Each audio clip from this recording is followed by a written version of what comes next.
Welcome back to the Road Show this morning in the Buzz. The holidays can be a difficult time for many people, leaving them feeling very lonely. And if you're one of them, you might be contagious. No. Well, a new study suggests that feelings of loneliness can rub off on friends, neighbors, spouses, and even acquaintances.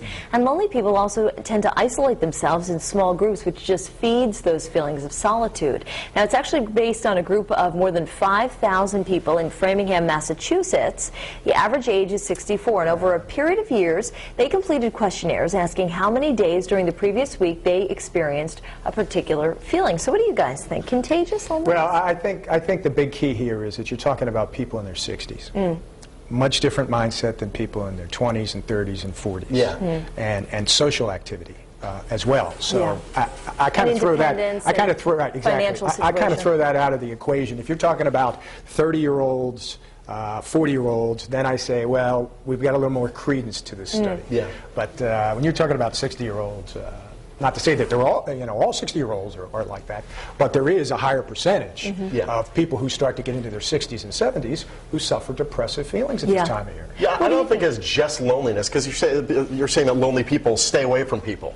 Right. I think it might be depression that makes it, because when you're depressed, you stay in the house, you stay in bed, you don't want to be around people, you don't feel as though you're good enough to be in the outside world, which I think that's more of the problem here is the depression rather than the loneliness. And yeah, if you're around a depressed person, if they can't make you happy, they're going to make you sad. So, well, I think one feeds into the other.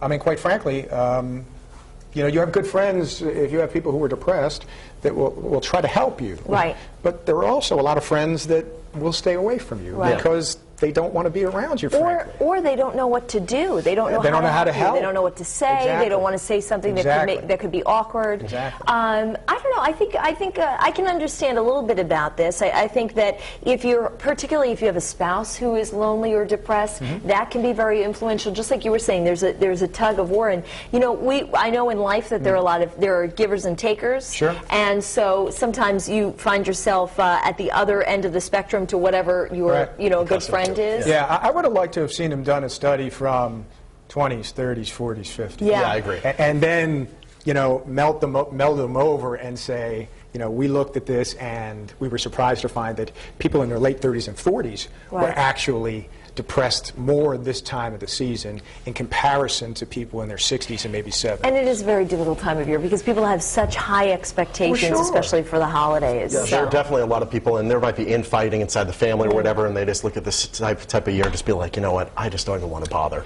Well, I'm curious to hear what Courtney Caligari has to say, because you were piping up, Court, just a moment ago. Do you think that's true? Do you think that lonely people, maybe it's contagious? Yeah, I think all the emotions are contagious. Don't you think if we have happy folks around work, it kind of brings your spirits up, or maybe if you get in an argument at home or if someone at your house has a bad day at work, it kind of gets to you and you're kind of cranky too. I mean, that's how we all feel on the live blog, that it's definitely contagious, including with the weather. Everything rubs off on you. This one's from Lisa. She said, think about it. If someone in your house is in a bad mood, doesn't it rub off on you? And Evan says, yes, emotions rub off. If someone's in a good mood around me, I'm usually happy. But if people are upset, crying, etc., then it brings me down a little, he said. Here's our poll on foxprovidence.com. Do you think emotions are contagious? Yes, others' emotions rub off on us, or no, emotions are based on an individual. So you can weigh in there, and we've got about 6 comments on our Facebook page. And Daniel Slavin says, of course emotions are contagious. All you need is one person at work to be miserable.